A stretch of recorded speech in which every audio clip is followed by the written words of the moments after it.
This, of course, is the Shard, London's tallest building, and we might even say London's new symbol.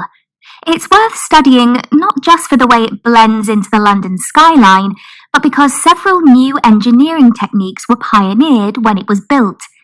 One was the so-called top-down construction, which basically means that the foundations were dug and the concrete centre of the building was put up at the same time, at least as far as the 23rd story.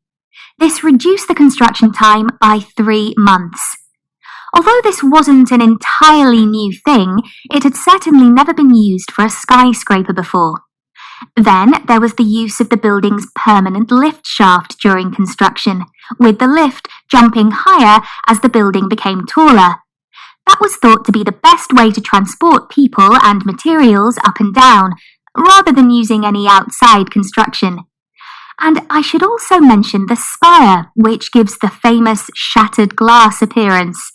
Rather than being lifted up in one piece, it was assembled 300 meters in the air at the top of the building.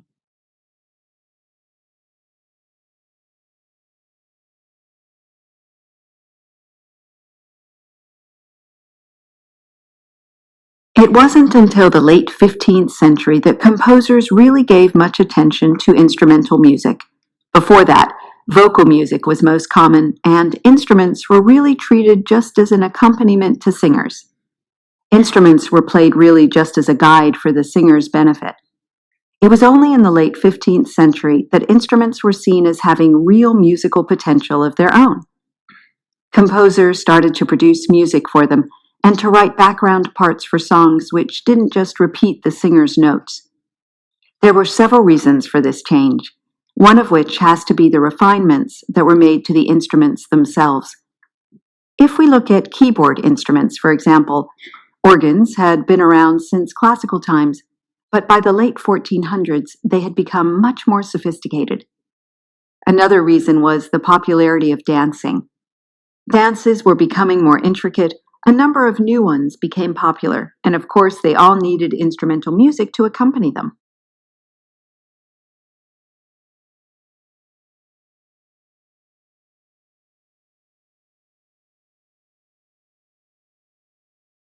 When something you order arrives on your doorstep, do you ever think about the journey it took to get there? That book you ordered online, or that new dining table, everything that arrives in your home started somewhere else, often somewhere a long way away. And the companies that send these products to us need to put a lot of thought into how they transport their goods to our homes. In the past, cost and speed were the main factors in this decision-making. If companies needed products to arrive very quickly, they would be likely to choose to transport them by air. When time was less of a concern, or if cost was the primary concern, companies would usually have their goods transported by ship across the sea, or on trains across land. While cost and speed of delivery are still major factors in a company's decision-making, the environmental impact of different modes of transport has become a major influence too. Companies are now choosing water and rail transport, not just because they are cheaper, but because these methods of transport do not damage the environment so much as air travel.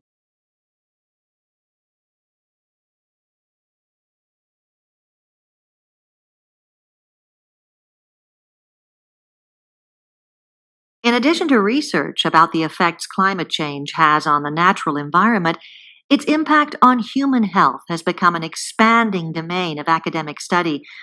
It has been recognized that there are mental health and well-being implications of climate change, mainly due to how individuals feel about the issue. These concerns can be categorized into two main groups, namely the distress caused by the impacts of environmental change on lifestyle and livelihood, such as droughts affecting harvests, and secondly, a sense of losing emotional attachment to places of personal importance, which could, for example, involve a person's birthplace becoming unrecognizable due to physical change.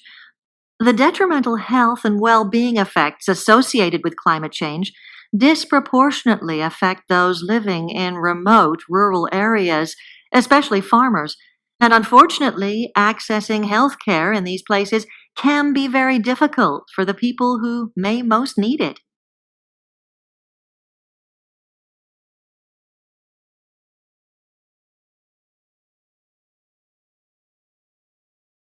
Historically, women have been underrepresented in STEM subjects, that is, studies in the fields of science, technology, engineering, and mathematics. These remain areas offering successful graduates attractive career prospects in the globalized market, as they are prestigious and often have high-level entry salaries. If we look at science and engineering, here we see the number of women being encouraged to enter these fields, maintaining a steady growth with figures for female graduates remaining consistent.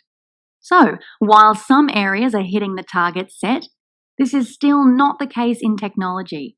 And while companies may voice the desire to address the gender imbalance, the reality is that there is still an insufficient number of qualified women to take up positions both in management and as software developers to level the playing field.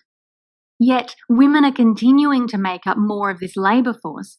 Attitudes are constantly being reshaped, and with this more optimistic outlook, there is every chance of narrowing the gender gap in the future.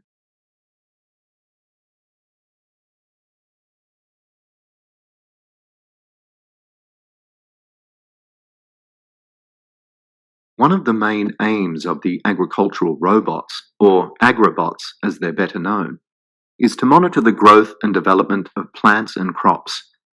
As there are 3 of them that currently work in a team of bots, one of them does this, and the other 2 focus on seeding and fertilizing plants, also known as microdosing, and weeding out any unwanted growth to enhance the crop yield.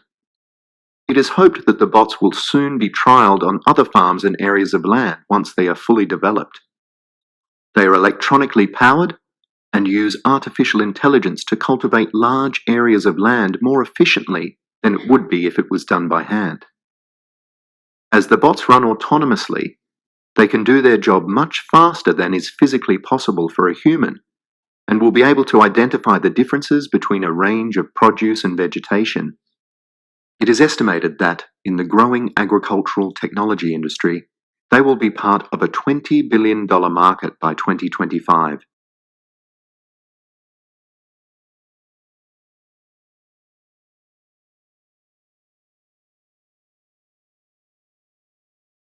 Mars is an obvious first choice for space exploration. It's the planet closest to Earth, and there are already plans to take a mission with a human crew there in the near future. While sending a human to Mars would mean the realization of the dreams of several generations, there are more sensible scientific reasons why it's worth exploring the red planet. It may help us to understand our own history. We know that in the past, Mars was covered in water, and that it has, over time, experienced huge climate change, so there is something for us to learn there. Mars may also be able to give us new insights into some of the biggest challenges that we face, such as how to use solar energy or recycle and produce food in the most efficient way possible. Any visit to Mars will require the astronauts to take their supplies with them, and the methods they create for doing that may end up being more useful than the actual rocks and minerals they find on Mars.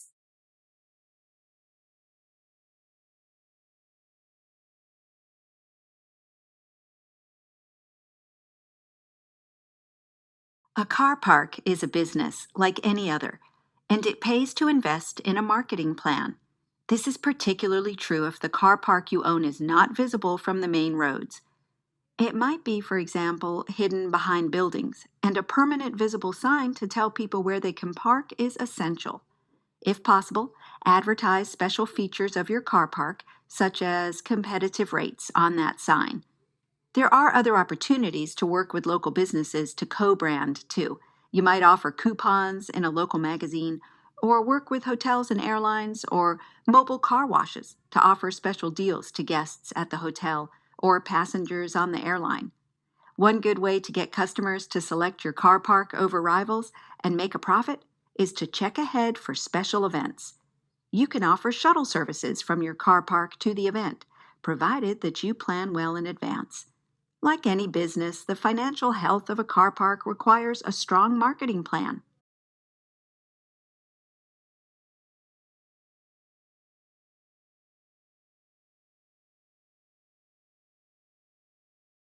Mantelpieces and fireplaces have been a central feature of many people's homes throughout much of our recent history.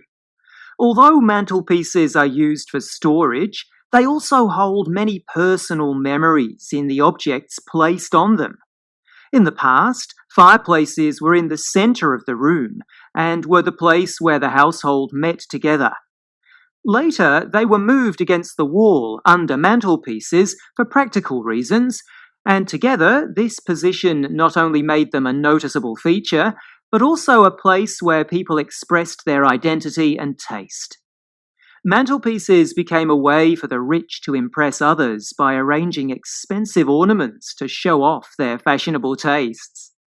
We see this in the 19th century, where objects were arranged carefully and symmetrically to show prosperity and position in society. In more recent times, central heating means fireplaces are no longer needed and are more for decoration if they are in a home at all. Television screens have become the centre of attention in most homes. Still, mantelpieces remain common, and they often have more than one function, being used to store everyday objects like makeup and scissors, as well as family photos.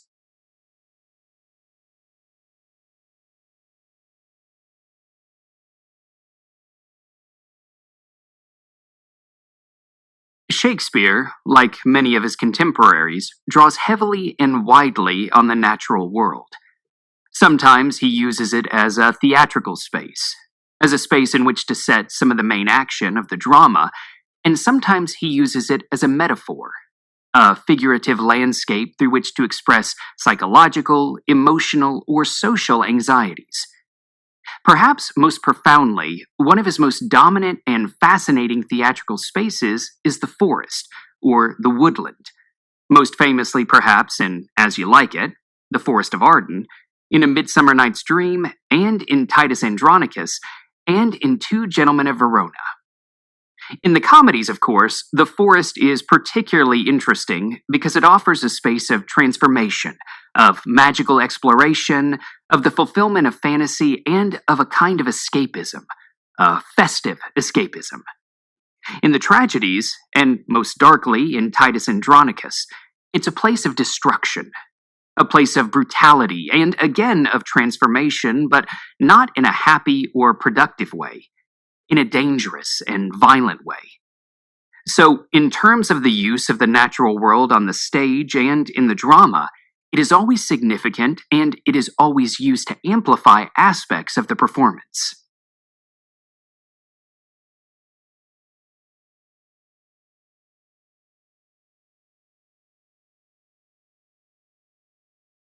There are two areas I'd like to explore in today's lecture.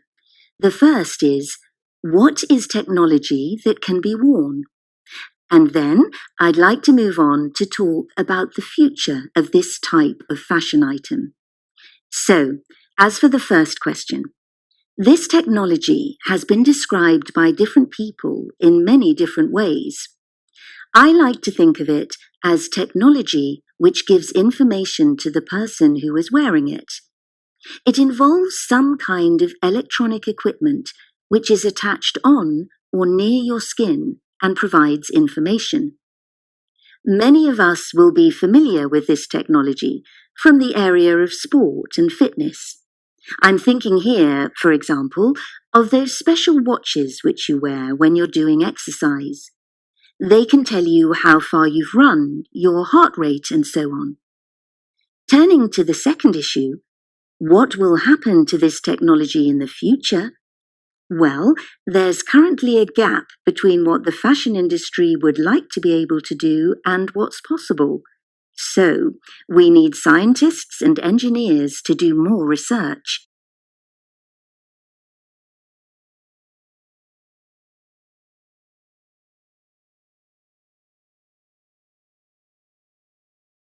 So, what exactly is meant by working in a shared space?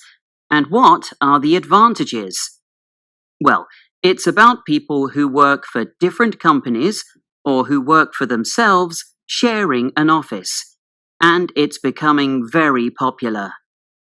One reason is that it has the advantages both of working in an office and of working at home. In an office, you share ideas with people. But what happens if you want some new ideas? At home, you may be in a comfortable environment. But what if you feel lonely and have nobody to talk to? This way of working allows you to share ideas, knowledge, and even equipment. For example, if an expert on languages and an expert on computers work in the same space, they might start chatting over a cup of coffee. This could eventually result in inventing a fantastic piece of software which helps people to learn a foreign language. If they worked for different companies in different parts of the city, they might never meet.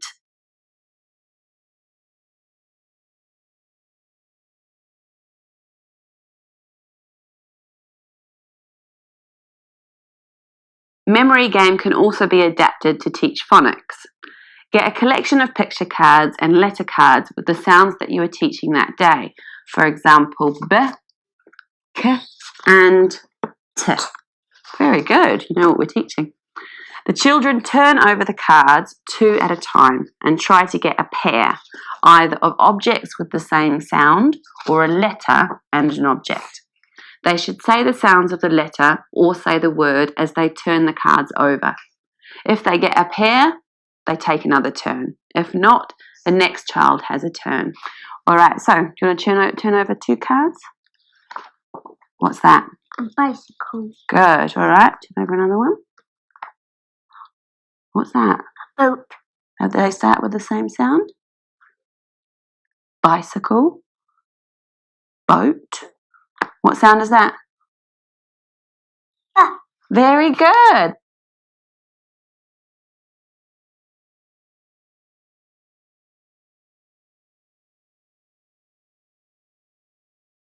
The idea of bittersweetness is that we live in a constant state. All humans do.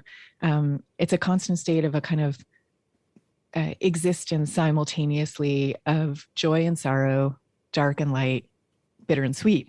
What comes with that is a heightened awareness of impermanence in all things, and also a kind of curiously piercing joy at the beauty of the world. Because there's something about having this deep awareness that the joy comes with sorrow, the sorrow comes with joy, that makes us really attuned to the insane beauty all around us. I think the Stoics come at that from one point of view. There's the Stoic idea of, they would call it memento mori, which to remember all the time that we could die tomorrow. We don't know what's going to happen, and that's a way of both calming us down and also making life feel a little more precious.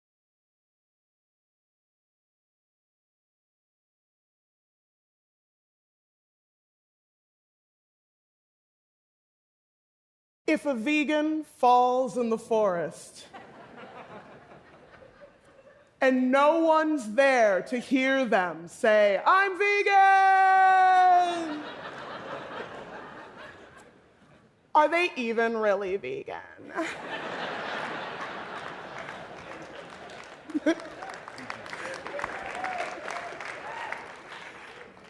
I like to preface conversations about my dietary habits with jokes, because brains love the ha-has, and because sometimes you say the word vegan and people get a little afraid. Their mind immediately conjures this non-existent super vegan who's an amalgam of every annoying thing they've ever heard a vegan say. And at that point, they're checked out.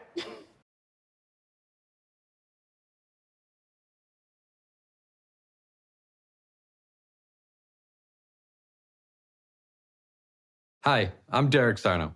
I'm a vegan chef. I specialize in bringing mushrooms and veg to the center plate by unleashing the mighty flavors of plants. I co-founded a plant-based food company called Wicked Kitchen, and I lead plant-based innovation at one of the world's largest grocery retailers. In case you're wondering what plant-based and vegan means, it's super simple. Vegan and plant-based foods are entirely free from animals and from their byproducts. Think no animals harmed nor killed, no meat, no fish, no dairy, milk, or eggs are used at all. Just amazing plants. Vegetarianism also doesn't contain animals or fish, but allows dairy and eggs, the byproducts taken from animals. Here are a couple vegan things that I've made recently. A steak? No way. Actually, there are no T-bones about this. It's made of lion's mane mushrooms. The barbecue, butter sauce, cast iron seared, one of the most nutritious mushrooms on earth, and known to be brain boosting. Pressed Greek-inspired souvlaki steak sandwiches with all the fixins?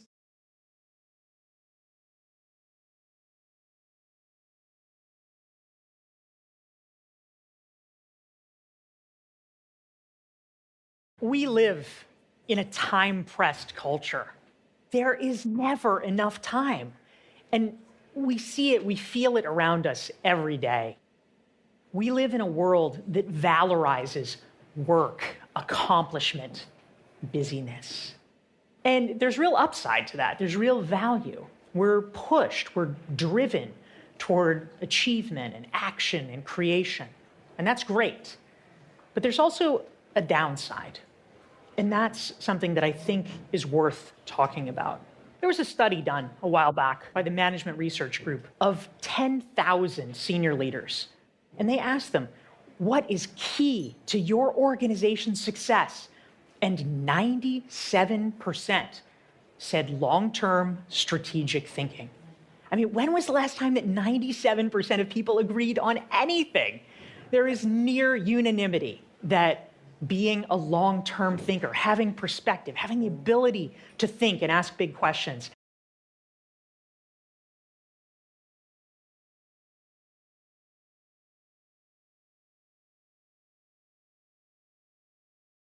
What makes organized crime strong? It is very well connected across borders.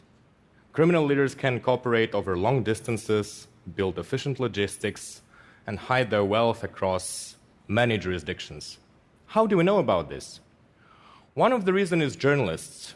We are often the first ones to reveal the enormous schemes of organized crime networks.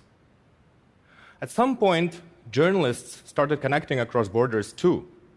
During the last decade, there was a number of groundbreaking cross-border investigations that had dozens of media organizations working together. Panama Papers is probably one of the most famous of such cross-border journalism collaborations. It had more than 100 media working on it. It affected countries on every continent. More importantly, it led to more than $1 billion to be recovered to the economies of the countries they were stolen from. Now let's take a look at maps that show which countries were featured in 3 major global investigations from 2016 to 2021.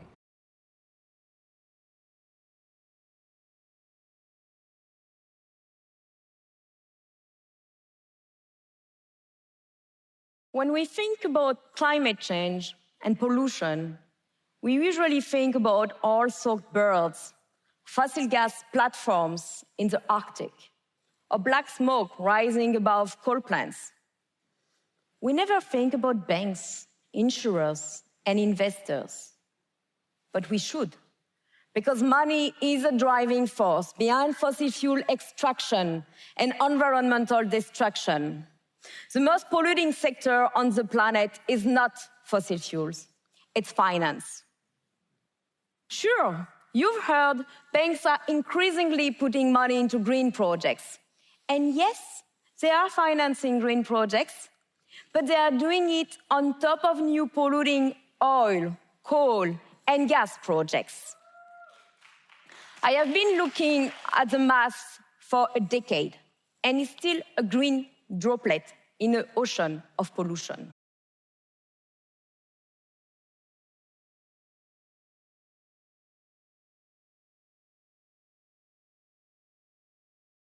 After days of negotiation, for the very first time, my parents allowed me to step out, unescorted, for a movie with my friends.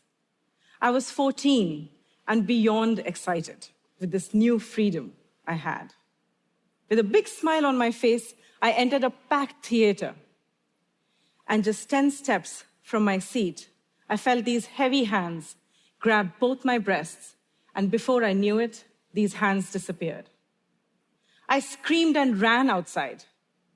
And I still remember those dirty handprints on my white, crisp cotton shirt, announcing to the world what had just happened. I returned home devastated, kept the lights on all through the night, and the outdoors terrified me. I didn't want to go out at all. It is not news that women face rampant violence inside homes as well across the world. So if it's unsafe outside and inside, where do we go?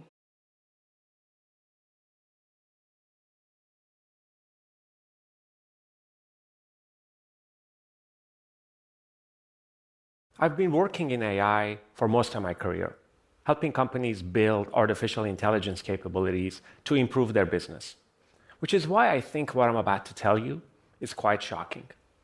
Every year, thousands of companies across the world spend collectively tens of billions of dollars to build AI capabilities. But according to research my colleagues and I have done, only about 10% of these companies get any meaningful financial impact from their investments. These 10% winners with AI have a secret. And their secret is not about fancy algorithms or sophisticated technology. It's something far more basic. It's how they get their people and AI to work together. Together, not against each other, not instead of each other.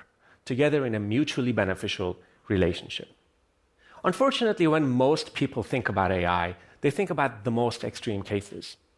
That AI is here only to replace us or overtake our intelligence and make us unnecessary.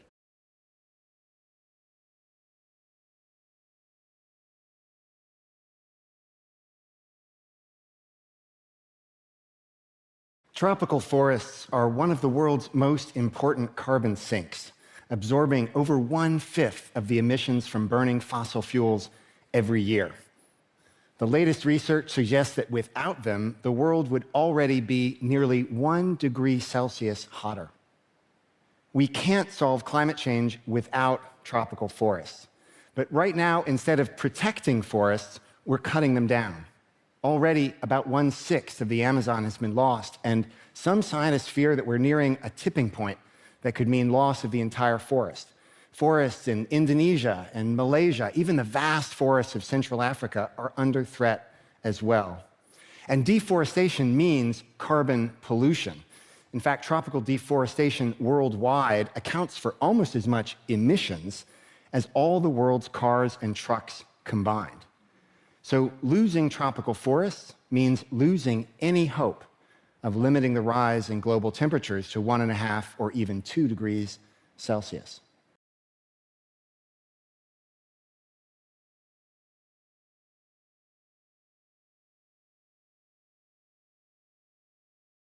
On the 24th of February, my daughter spoke for the first time. Her first word was babach, which means the sound of a great explosion. That night we woke to the concussive sound of bombs as our windows came crashing in. It was the bombardment of Kiev. I am someone who didn't believe it would happen. I was born just a few days before the Chernobyl disaster, and a few years before the collapse of the Soviet Union. I grew up in an independent Ukraine, struggling to overcome the legacy of the Soviet system. My mother and my grandmother worked very hard so that I could have a good education, because they believed my generation would build the country. And we have. Until 6 weeks ago, Ukraine was on an upward path, becoming more prosperous, more fair, more free.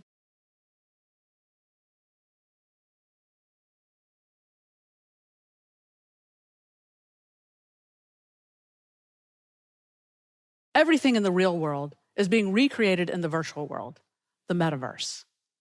The metaverse, a persistent digital universe that mirrors our world, but is becoming as diverse and awe-inspiring as the natural world.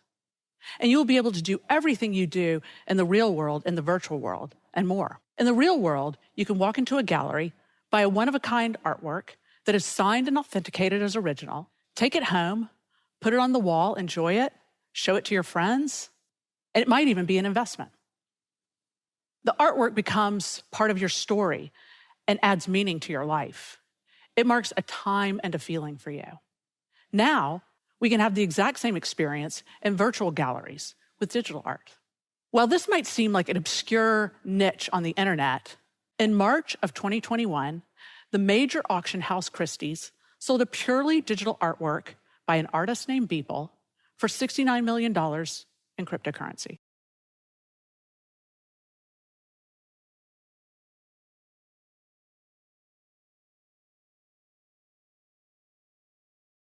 Believe it or not, many of you are participating in one of the greatest democratization of storytelling the world has ever known. And you're probably doing this on a daily basis through the movies and TV shows you're watching. This is a grand democratization that's giving voice on a global scale to the bizarre, fantastical stories of the unheard.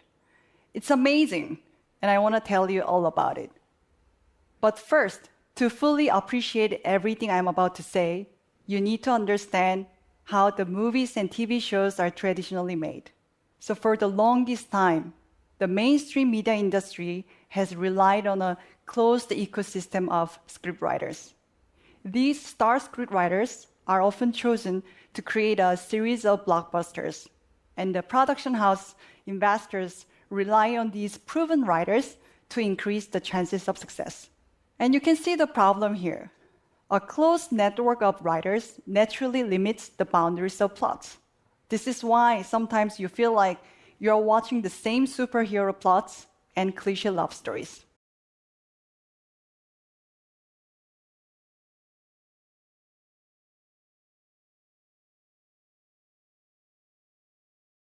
I'm going to tell you a true story, but instead of the name of the protagonist, I'm going to make you think about your favorite artist. Think about your favorite musician. And think about your favorite song by that musician. Think about them bringing that song from nothing to something into your ears and bringing you so much joy. Now think about your favorite musician getting sued. And that lawyer saying, I represent this group. I think you heard their song and then you wrote your song. You violated their copyright. And imagine you're a musician saying, no, that's not true. I don't think I've ever heard that song. But even if I did, I certainly wasn't thinking about them when I made my song. Imagine the case going to trial and a judge saying, I think I believe you, musician. I don't think you consciously copied that group. But what I think did happen is you subconsciously copied them. You violated the copyright, and you have to pay them a lot of money. Think about whether that's fair. Think about whether that's just. Now, this actually happened to George Harrison, the lead guitarist of the Beatles, and the group was the Chiffons, who had a song, He's So Fine, Oh So Fine. And George Harrison had a song, My Sweet Lord, Oh Sweet Lord. But what neither George Harrison nor the Chiffons nor the judge, really nor anybody else had considered, is maybe since the beginning of time, the number of melodies is remarkably finite.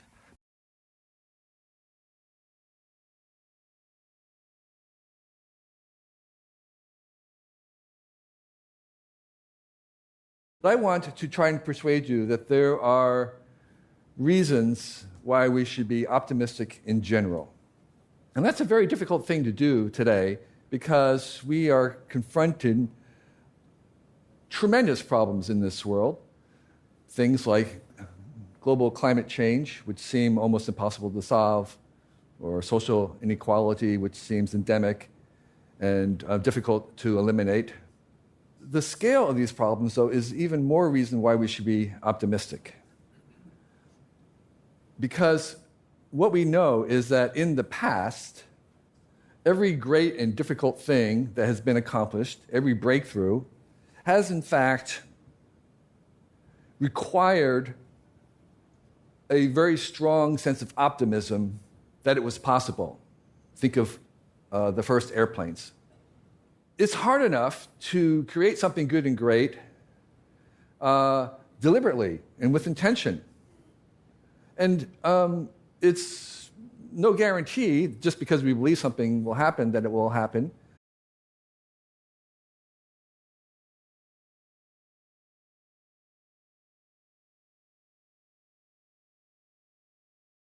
When I was in my early 30s, I was an associate at a Wall Street law firm, and I had been working 16-hour days for 7 years straight.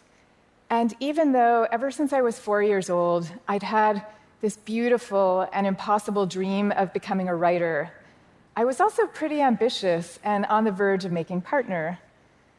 Or so I thought. Because one day, a senior partner named Steve Shalin knocked on my office door.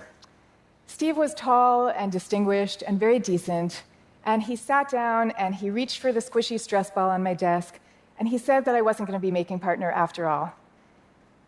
And I remember very badly wishing that I had a stress ball too, but Steve Shalin was using mine. And I remember feeling sorry that it had fallen to Steve to be the one to tell me this news, because he really was a good guy. And I remember bursting into tears right in front of him, such a non-partnerish thing to do. But that very afternoon, I up and left my law firm for good. And a few weeks after that, ended a 7-year relationship that had always felt wrong.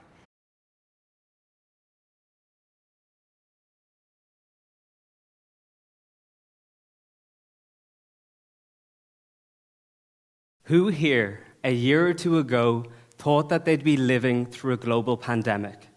A new virus that spread across the world and killed millions. One of the scariest things about this virus is that when it broke out, we had next to no cures or treatments to fight against COVID-19. But viruses, new and old, aren't our only worries. From infectious bacteria that have become immune to our antibiotics to increased rates of cancers, humanity is struggling to find solutions to our ever-evolving medical needs. To find our medicines of the future, we're turning to Mother Nature for help. My name's Sam Afalus, and I'm an underwater alchemist. But instead of turning lead to gold, I'm turning Ireland's hidden treasure, deep-sea coral reefs, into our medicines of the future. For thousands of years, we have turned to natural remedies made from the plants and animals that surround us to cure us of our ailments. Put your hand up if when you have a cold or a cough, you use natural treatments like honey or ginger to help relieve your symptoms.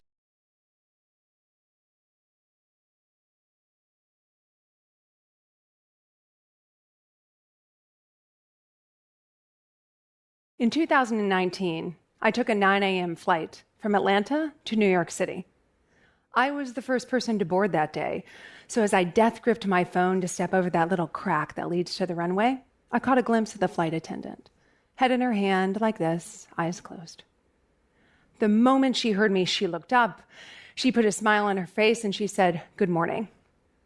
"This is not your first flight of the day, is it?" I asked. "No," she said. "It had been a really early one. I made some silly sleep joke, and she laughed, and I went to go sit in my seat." She couldn't have been more than 25 years old. During the flight, we exchanged pleasantries, and at one point she came to offer me a snack, and she asked me what I was going to New York to do. I said that I was going to deliver a speech, and that honestly, I was cutting it kind of close. "No time for lunch?" she asked. "No time for lunch," I said, and I took a bag of almonds and I tucked it into the pocket of my backpack.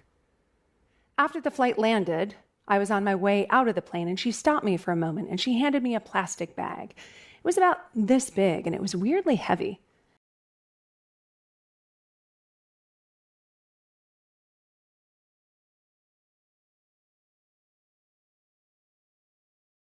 The world can be a toxic place. No one knows this more than women and girls, cis and trans, as well as non-binary people. I am a journalist with 30 years' experience reporting on the injustices women and others face around the world. I am a co-founder of the Man Up campaign to energize youth activism against sexual and gender-based violence. I'm a father to 2 daughters. I'm a life partner to a woman. And I'm a Black man in America. Holding these identities and many more, I say this call to action to you with the deepest sincerity and utmost gravity. It is time for a gender reckoning, beginning with men authentically confronting our internal selves and each other to rid the toxicity within us. Against the backdrop a Black Lives Matter protest, cries for a racial reckoning have echoed throughout the world, at times seeming premature and largely misunderstood.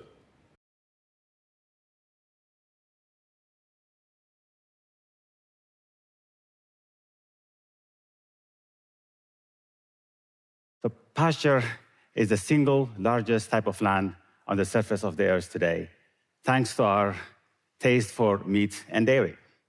Just over a quarter of all land is used for livestock. That's more than forests or farm fields or anything else. Most of that land is best for ruminants, such as cows, that can digest high-fiber feed, such as grass and straw. However, the process by which grass and fiber is broken up in the stomachs of cows and other grazing ruminants has a byproduct, methane, a potent greenhouse gas. Despite what you might have heard about methane in cows, most of the methane is actually burped out, not to the back end. And that represents about 2 billion tons of carbon dioxide equivalent per year, or more than 4% of our annual global greenhouse gas emissions.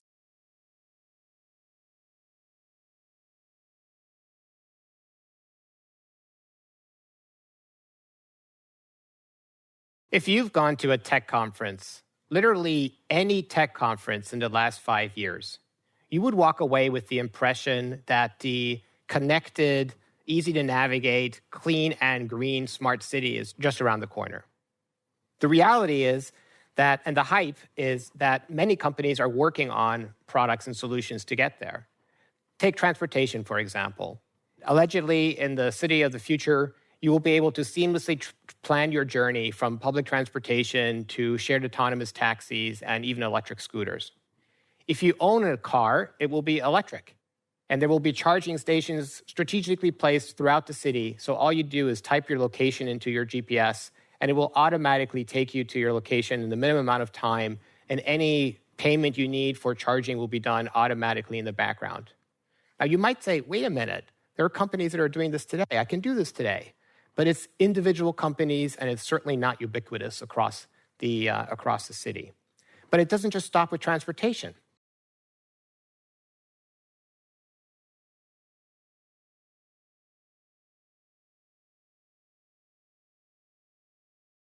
A few years ago, I sailed on a ship that comes from an earlier era, when moving goods by sea didn't mean polluting the planet. Our voyage through the Caribbean was eye-opening, and not just because I learned that, apparently, I'm incurably seasick. I also saw what it's like when you take away the diesel fumes and the black smoke that spew from today's freighters and ports. Instead, our vessel smelled like fresh sea breeze and the bags of cardamom we carried and all that chamomile tea I was chugging. Nearly every modern cargo ship relies on highly polluting fossil fuels. Fortunately, there's a way to clean up the industry beyond just reviving old-fashioned sailing ships, and it's green ammonia. If you know anything about ammonia, it's probably that it's stinky, it's toxic, it's potentially explosive, so that's a great place to start, right? Ammonia is mainly used today to make chemicals and fertilizers. But for many reasons, industry experts are convinced that ammonia could be a game-changing way to drive giant cargo ships, and that it could be used safely and be cost competitive. Tens of thousands of freighters crisscross the oceans every day.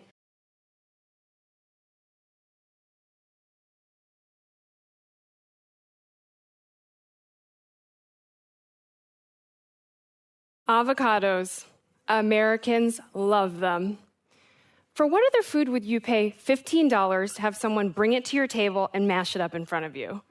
There's probably a hipster in Brooklyn right now ordering a $15 avocado toast as we speak. And that's on the cheap side. Give me like $25. I mean, that's insanity, honestly. So I have a question. Why would people pay seemingly absurd prices for something so simple? Marketing. There was probably a time in the US when you couldn't pay people to eat avocados, and actually they were known as alligator pears. And then something changed. In the 1990s, there was a Super Bowl marketing campaign where NFL players shared their favorite guacamole recipes. With the help of this, over time, avocados went from a relative obscurity in the US to one of the most consumed fruits. Now, what's interesting about this is who is behind the campaign: Californian avocado farmers.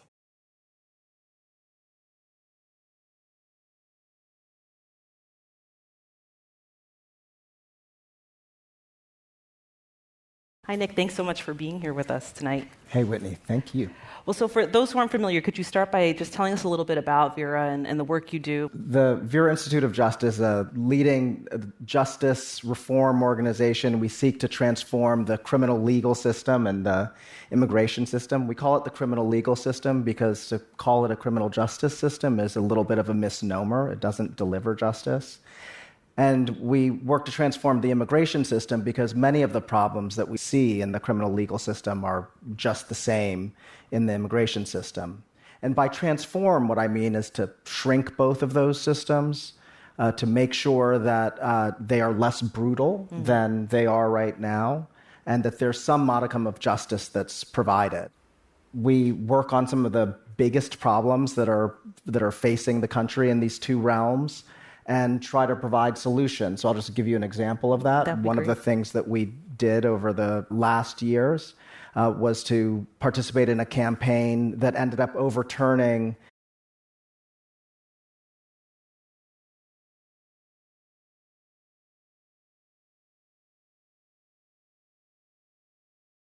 Hello, everyone.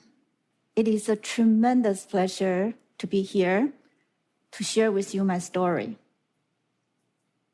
You've all heard of brain waves. For a long time, neuroscientists didn't know what they meant. But we slowly come to understand their purpose. The brain generates waves with different paces or frequencies to transmit information and thoughts by coordinating the activity of nerve cells. These waves are a little like the effect of the orchestra conductor waving a baton to keep the musicians synchronized. I'm going to talk today about the waves that have the so-called gamma frequency. These gamma waves are particularly important for synchronizing brain activity to process new information.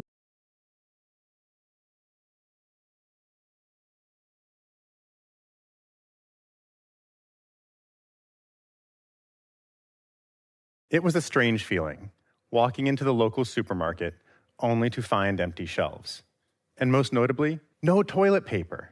We didn't have raw material shortages or manufacturing defects, and we didn't discover new uses for toilet paper. It was panic buying by everyday people. Supply chains just couldn't keep up, and before we knew it, the rumored shortage became a real one. You remember that, don't you? Well, maybe not. Because I'm not talking about COVID-19, I'm talking about the great toilet paper shortage of 1973. And it wasn't caused by a pandemic, but by a joke told by Johnny Carson. But today's supply chain challenges are no joke. Those problems are real, but they're problems that we've faced and even solved in the past. A supply chain is the long and often complicated journey that any item takes before it winds up in your home. Raw materials are mined or grown and sold to various suppliers.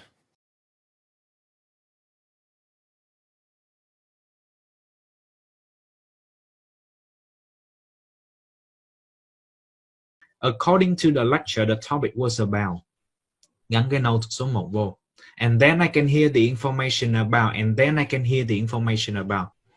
And this illustration often used is the one of the monkeys at the typewriter. Okay, so we have a monkey sitting on a typewriter, and the claim here is, basically, if you leave chance and time long enough, you will get life, don't worry about it. Yes, it's strange, yes, it's wonderful, but leave enough matter, 600 million years on Earth, and you will have life.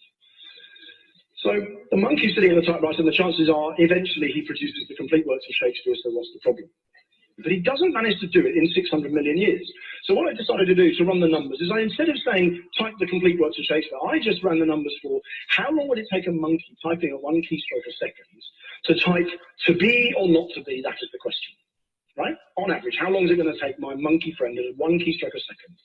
I know how long you think that would be. Maybe you could have a guess. Would it be less or more than 600 million years, which is the period life on Earth is supposed to have emerged within? And when I ran the numbers, to be or not to be, that is the question, takes 12.6 trillion years to type just that phrase. And a DNA string, that complexity emerged by chance, undirected, within 600 million years. Again, it's mathematically possible, but it's so incredibly unlikely that it would have, that it tilts me in favor of the Christian story in which God creating life is simply a question of saying, let there be, and there was.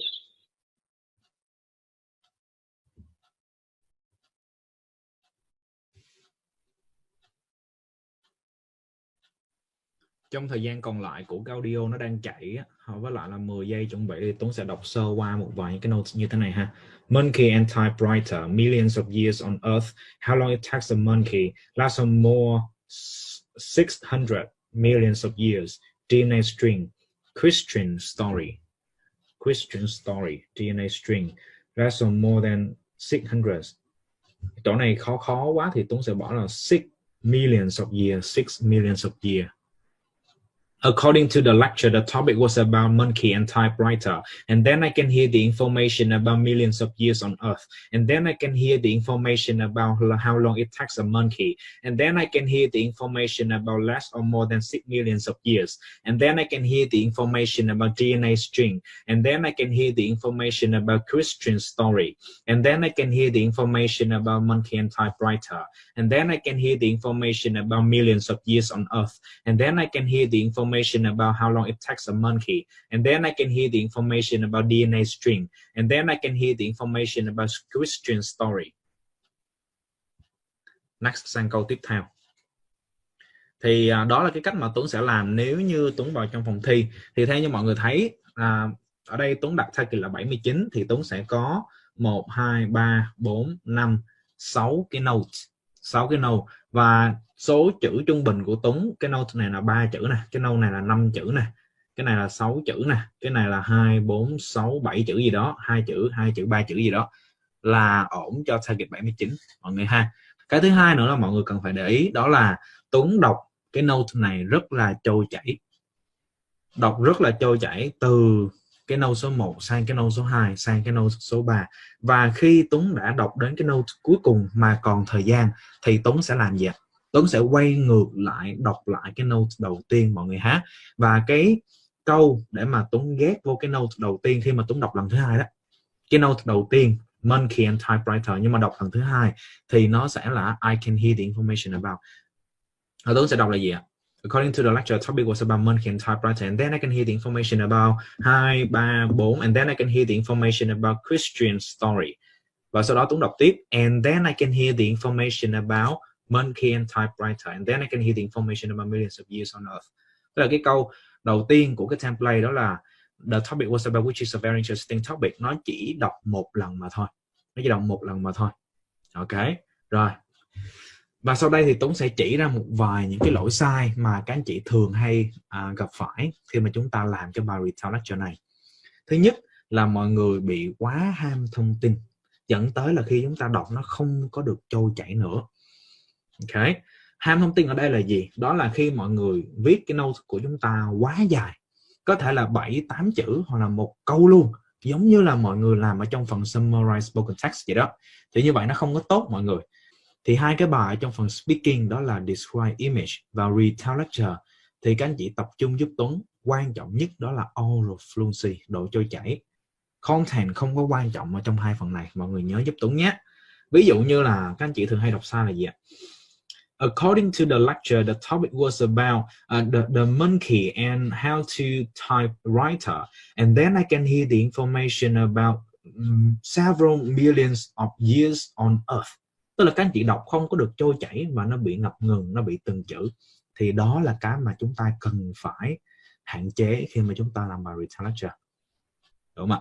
Rồi, cái lỗi thứ hai mà chúng ta thường hay mắc phải đó là các anh chị bị dừng giữa các cái câu. Tôi lấy ví dụ, phiên bản sai nó là gì? According to the lecture, the topic was about monkey and typewriter. And then I can hear the information about millions of years on Earth.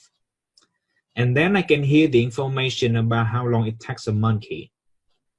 And then I can hear. Mọi người thấy Tuấn dừng rất là lâu và nghe các cái câu nó rất là rời rạc ra như vậy. Thì đó là một cái mà chúng ta cần phải tránh. Mọi người cần phải đọc liền mạch. Và cái ngắt câu ở trong Retell Lecture nó tương tự như cái ngắt câu mà các anh chị đọc ở trong phần Describe Image hoặc là Read Aloud. Được không ạ? Chúng ta cần phải đọc liền mạch. According to the lecture, the topic was about monkey and typewriter, and then I can hear the information about millions of years on Earth, and then I can hear the information about how long it takes a monkey, and then I can hear. Cố gắng lấy hơi liền và lên đọc lại liền. Thêm một cái lỗi sai nữa các anh chị thường hay bị mắc phải cho cái phần Retell Lecture, đó là các anh chị không đọc với cái tâm thế của phần thi Read Aloud. Tôi không biết làm sao nha, nhưng mà cái này nó rất là khó giải thích. Tức là trong phần thi Read Aloud các anh chị đọc rất là tập trung, các anh chị đọc rất là trôi chảy, rất là liền mạch. Nhưng mà tự nhiên sang cái bài Retell Lecture này thì mọi người tự cho mình một cái quyền là chúng ta được suy nghĩ, được phân vân. Và cái này là một cái lỗi sai mà Tú nhận thấy là hầu hết các anh chị đều bị mắc phải, nhưng mà các anh chị không có nhận ra. Chỉ đến lúc gửi cái bài Speaking Review hoặc là Mock Test cho team đó thì mới vỡ lẽ ra, tự nhiên mình lại mắc một cái lỗi sai ngớ ngẩn như vậy. Thì trong lúc làm bài không biết. Tôi lấy ví dụ. Rồi, chẳng hạn như Read Aloud nha. Mọi người đọc một cái bài rất là trôi chảy hoặc là Describe Image. There's a very beautiful picture in front of me. By looking closer to the given picture, đọc rất là trôi chảy, cái tự nhiên đến Retell Lecture đọc như sau. The topic was about the monkey and typewriter, and then I can hear the information about millions of years on Earth, and then I can hear the information about how long it takes a monkey, and then I can hear the information about less or more 6 millions of years. Đó, mọi người đọc kiểu như vậy. Monkey and typewriter, millions of years on Earth. Đó, kiểu như vậy. Đó là mình đọc mà mình kiểu như mình nhấn nhá đọc từng chữ, đọc theo cái kiểu là mình hiểu nội dung, thì như vậy vô hình chung chúng ta mất điểm gì ạ? Oral fluency nhá.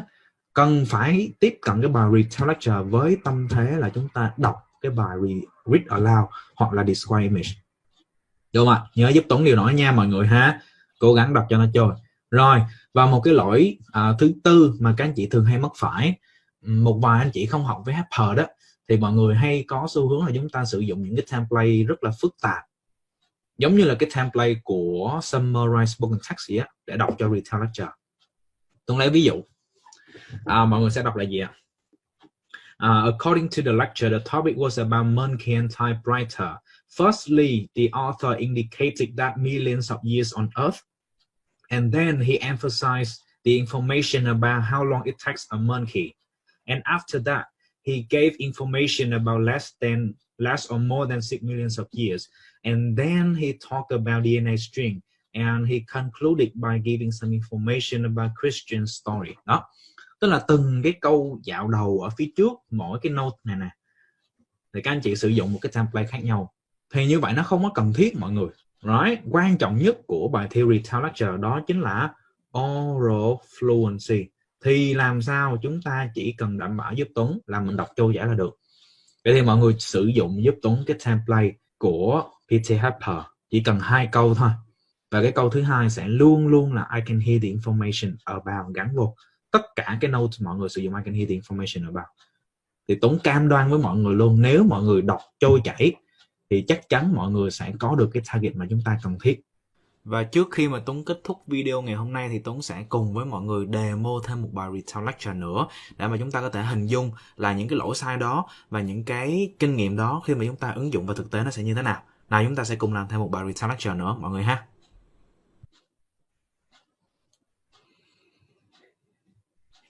You can see that the two charts each give quite a different picture of the performance of boys and girls in the two key subjects of maths and English.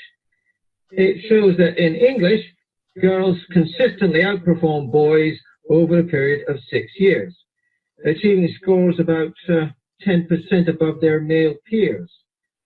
There is quite a different picture when we look at the maths results, with no real difference between genders in the results.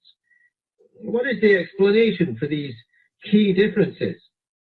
To answer this question, researchers look at biological and cognitive factors and a range of social factors.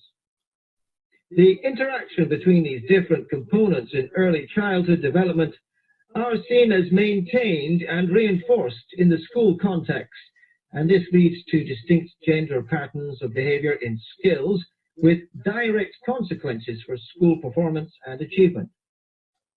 The argument uses this evidence to show that biological factors, such as patterns of cognitive development, are closely linked to social factors, such as learned gender categories.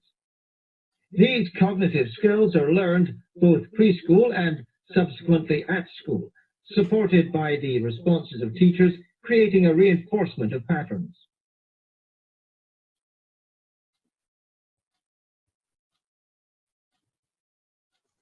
Mình dành thời gian mình đọc sơ qua các cái notes ha. To judge different picture, math and English, 10% above male peers, different between. The topic was about to judge different pictures, which is a very interesting topic. And then I can hear the information about math and English. And then I can hear the information about 10% above male peers. And then I can hear the information about difference between genders. And then I can hear the information about biological and cognitive social factors. And then I can hear the information about behavior and skills. And then I can hear the information about patterns of cognitive developments. And then I can hear the information about reinforcement of patterns. And then I can hear the information about two charts different pictures. And then I can hear the information about math and English. Sau đó chúng ta dừng lại và bấm next.